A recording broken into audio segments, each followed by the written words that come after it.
책에서 일부 내용을 발췌하여 소개드립니다. 책 제목 세상 친절한 환율 수업. 저자 노영우, 조경엽. 출판일 2024년 8월 16일. 상상빌더 한 줄 요약. 환율을 알면 경제가 보인다. 책 소개. 책 한 권으로 읽는 우리가 알아야 할 환율의 모든 것. 최근 환율이 심상치 않다. 치솟는 원달러 환율. 오랫동안 저공행진할 것 같았던 엔화는 일본 정부의 금리 인상으로 야금야금 오르고, 미국 중앙은행의 결정과 미국 내의 정치적 상황에 따라 달러의 움직임과 그에 따라 전 세계 경제가 출렁거린다. 수출 기업의 매출은 좋다는데 월급은 그대로고 물가는 올라 생활은 팍팍해지는가 하면 해외 주식은 많이 올라 기분은 좋다. 환율이라는 숫자 하나에 울고 웃는 게 세계 경제 시대를 살아가는 우리의 운명이라면 이왕이면 그 원리를 이해하고 흐름을 살피는 편이 좋을 것이다. 환율이 오르면 좋을까 내리면 좋을까? 요동치는 외환시장 미리 환전해두는 게 좋을까? 정부의 고환율 정책은 소비자에게 부담을 떠넘기는 것이다. 비트코인이 기존 화폐를 대체할까? 개인의 일상과 국가의 정책, 세계 각국 간의 정치 경제적 구도, 디지털 세상과 점점 더 밀접해질 미래 경제까지 이 책을 통해 우리 삶을 이끌 환율의 모든 것에 대해 알아보자. 저자 소개. 저자 노영우, 기자. 매일경제신문사에서 국제경제 이슈와 관련된 글을 쓰고 있다. 경제는 수많은 사람들의 심리가 어우러진 복합체란 생각 아래 경제 현상에 관한 새로운 시각과 관점을 사람들에게 알리려고 노력 중이다. 1996년에 기자 생활을 시작해 경제정책, 금융, 증권, 국제, 유통 분야를 취재했고 에디터로서 신문 제작에도 참여했다. 저자 조경엽, 경제학자. 매일경제신문사와 KB금융지주 경영연구소에서 국내외 거시경제와 금융시장, 자본시장, 부동산 등 경제 금융과 연관된 분야에서 일했다. 1990년대 말 아시아 외환위기부터 세계 금융위기와 코로나 국면까지 시장이 요동쳤던 시대를 지켜봤다. 평소 실물에 걸맞은 금융의 역할을 기대하고 원칙과 창의의 바탕을 두고 신기술과 사회 변화를 수용하는 금융시장과 금융업이 되어야 한다는 바람을 갖고 있다. 책에서 얻은 내용. 원달러 환율 1,400원 넘으면 또 외환위기 온다. 해외여행 갈 때 언제 환전해두는 게 좋을까? 환율 정책의 승패는 미국과의 관계에 달려있다. 경제 공부의 시작이자 끝까지 살아남는 부의 지도가 보이는 세상 친절하고 위대한 환율 수업. 슈퍼엔저 덕의 여행도 자주 가고 쇼핑도 하면서 즐거웠는데 갑자기 엔화가 오른다. 끊임없이 치솟는 원달러 환율로 인해 2008년 외환위기급 위기를 경고하는 전문가들의 의견에 덩달아 걱정이 몰려온다. 미국 대선 결과에 따라 금리가 오르내려 세계 경제에도 영향을 끼칠 것이라는 뉴스를 전부 이해할 수는 없어도 연일 보도되는 것을 보니 심상치 않음을 느낄 수 있다. 국가도 주제도 다르지만 이 모든 이야기를 꿰뚫는 하나의 키워드가 있다. 바로 환율이다. 우리 일상에서 환율이 차지하는 비중이 높아졌다. 하지만 늘 정해진 하나의 숫자로만 접할 뿐 그 이상의 의미를 이해하고 변화를 예측하는 건 어렵게만 느껴진다. 왜 오르내리는지, 우리 경제에는 어떤 영향을 미치는지, 해외의 정치 이슈와는 어떤 관련이 있는지 등 챙겨봐야 할 주제와 범위 앞에서 지레 겁부터 나기도 한다. 그런 독자들을 위해 이 책은 환율을 이해하는 주요 키워드이자 그 특징으로 집합성, 상대성, 모호성을 꼽는다. 인과관계가 불분명해 보이는 환율의 갑작스런 변화도 이 세 가지 렌즈를 통해 바라보면 혼자서도 그 흐름을 어느 정도 이해할 수 있다. 환율 전쟁. 현재 진행 중인 금융 역사의 흐름. 환율의 기본 개념부터 심화되는 세계 정세까지. 급격한 변화 속에서도 기회를 잡는 환율의 모든 것. 그 출발은 환율이 탄생했던 때로 거슬러 올라간다. 금이 화폐로 사용됐던 근본위제부터 세계 경제에 달러를 등장시켰던 브레튼우즈 체제, 현대의 변동환율제까지 그 역사와 배경을 읽다 보면 환율의 복잡한 세계가 한눈에 들어온다. 역사인 동시에 현재 진행 중인 세계 권력에 대한 이야기이기 때문이다. 미국 달러가 세계 금융의 중심이 된 과정과 이에 도전하는 중국과 신흥국들, 미국에 발맞추는 일본과 유럽 사이에서 우리나라는 어떤 위치에 있는지 가늠해 볼 수 있다. 환율의 상대성. 이는 우리의 실생활에서 환율을 어떻게 이해하고 적용할지에 대해 도움을 준다. 환율은 개인과 국가의 경제활동을 통해 환율이 어떻게 결정되고 그렇게 결정된 환율이 다시 개인과 국가의 경제생활에 영향을 주는지 그 흐름을 반영한 지표이기 때문이다. 집합성.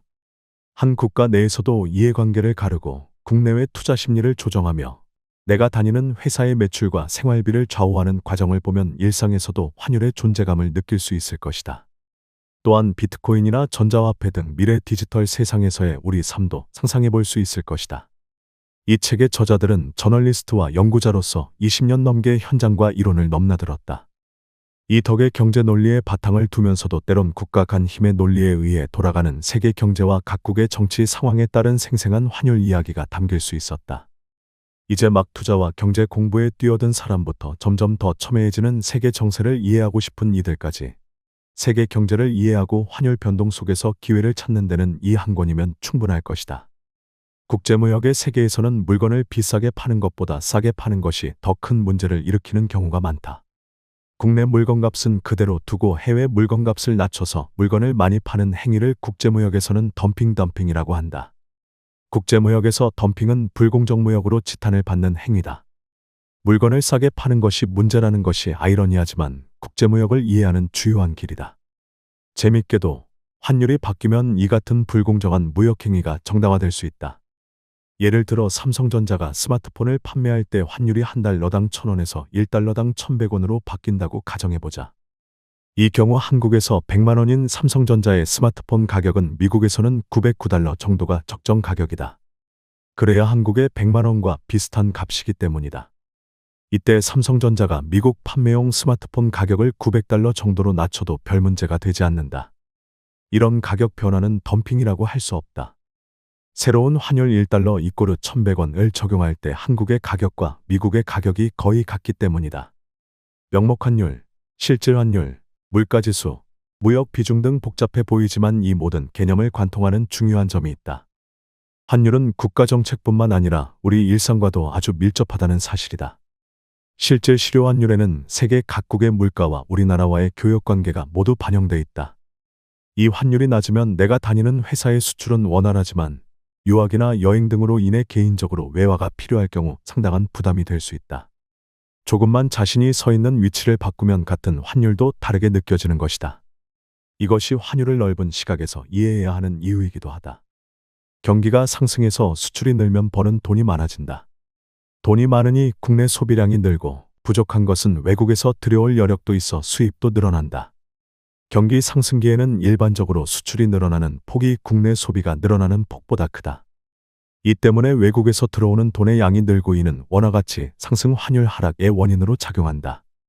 경기가 하강할 때는 상승 때와 반대의 효과를 발생시킨다. 우리나라가 만들어내는 물건의 양이 줄고 이로 인해 우리나라로 들어오는 외환의 양도 감소한다. 상대적으로 외환의 수요가 늘어나고 원화는 약세가 되면서 환율이 오른다. 이런 점을 감안하면 경기 상승기의 국가 통화는 세계 외환시장에서 강세를 띈다. 한 나라의 통화 가치가 경기 흐름에 비례하는 것이다. 경기는 정점을 찍었다가 하강기를 거쳐 저점을 형성하며 다시 상승기를 거쳐 정점에 도달한다. 자본주의 경제에서 경기는 부침을 거듭하고 경제가 성장하는 국가의 통화는 점차 강세가 된다는 것으로도 이해할 수 있다. 미국은 환율 조작국으로 지정한 국가들과 협상할 때 국제통화기금 IMF과 협력하고 공조체제로 압박을 가한다. 관세부과 등 불이익을 주거나 미국 기업들의 투자를 제한하거나 미국 조달 시장에 참여하지 못하게 하는 등 제재를 가한다. IMF가 미국의 영향력 아래에 있고 달러 본위제를 운영하는 데 중요한 역할을 하고 있다는 점에서도 달러 패권의 위력을 느낄 수 있다. 미국의 환율 조작국 지정에 대해 다양한 의견이 제기돼 왔다. 우선 미국 국내법을 토대로 세계 교역 체제를 규율하는 조치가 합당한가에 대한 의문이다.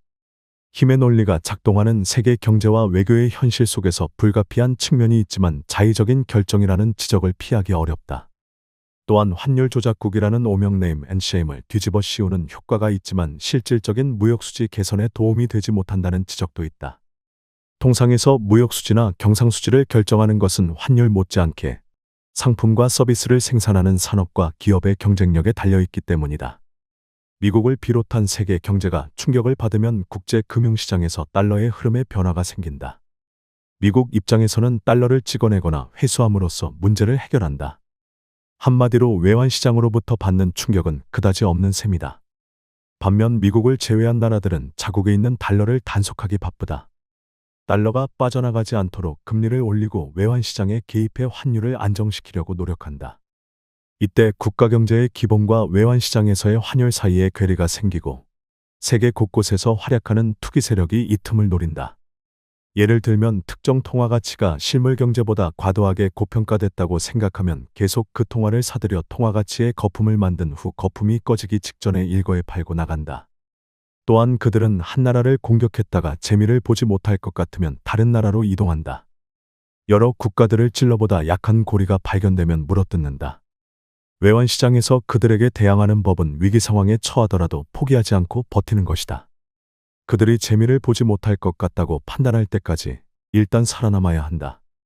WTO 가입 이후 사회주의적 시장 경제를 모토로 경제대국이 된 중국의 지도자들은 지난 50여 년의 급속한 경제 성장을 새로운 발전이 아니라 역사 속에서 수천 년 동안 유지해왔던 세계 1위 나라로 복귀하는 과정으로 본다. 최근 몇 년 동안 중화주의를 강조하고 중화 경제권을 내세우는 것은 미국에 대응한 측면이 있지만 중국의 대국 굴기를 완성하겠다는 의지도 담겨 있다. 2021년 중국 공산당 창당 100년과 2049년 중화인민공화국이 출범한 신중국 건국 100년이라는 두 100년을 거쳐 세계 경제 1위가 되는 것이 중국의 목표다. 중국이 나아가는 길에서 위안화 중심으로 경제 규모에 걸맞은 금융 패권을 확보하는 것은 중요한 과제다. 중국은 전 세계가 위안화로 자국 통화의 가치를 평가하는 날을 만들려는 야망을 숨기지 않는다.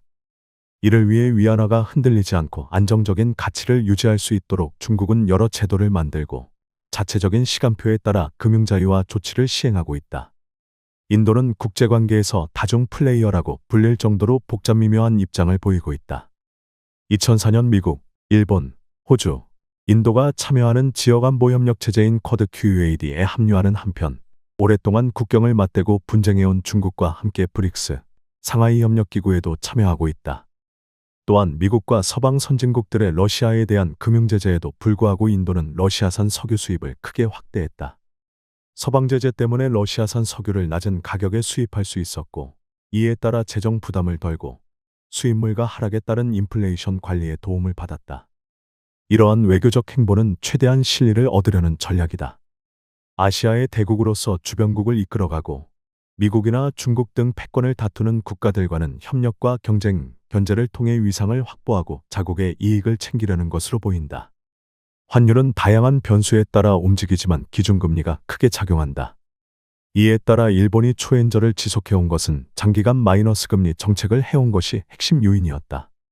지난 2020년 이전에 일본이 오랜 디플레이션의 늪에 빠져 있어서 제로금리 정책으로도 모자라 기준금리를 마이너스까지 내린 것은 비정상적인 조치였다. 더구나 코로나19 팬데믹 위기 이후 미국이 2022년 3월부터 빅스텝, 자이언트 스텝을 밟으면서 급속히 금리 인상을 한 이후 미일 금리차는 5.60%에 달했다. 이로 인해 일본의 마이너스 금리와 수익률 곡선 통제 YCC 정책은 미국에 묵인이 있었기 때문에 가능했을 것이라고 추정할 수 있다. 초저금리, 마이너스 금리를 지속한 것은 사실상 환율 개입이나 조작이나 다름없다. 환율 조작국으로 낙인 찍히지 않으면서도 장기간 마이너스 금리를 유지하는 건 미국이 인정하고 지지하지 않았다면 지속 불가능한 일이다. 아베노믹스를 이끈 아베 전 총리는 첫 임기 때 미국 부시 대통령과의 밀월 관계를 보여줬고 2기 임기 때 오바마, 트럼프 대통령과 강력한 동맹 관계를 과시했다. 지금까지 상상빌더였습니다. 감사합니다.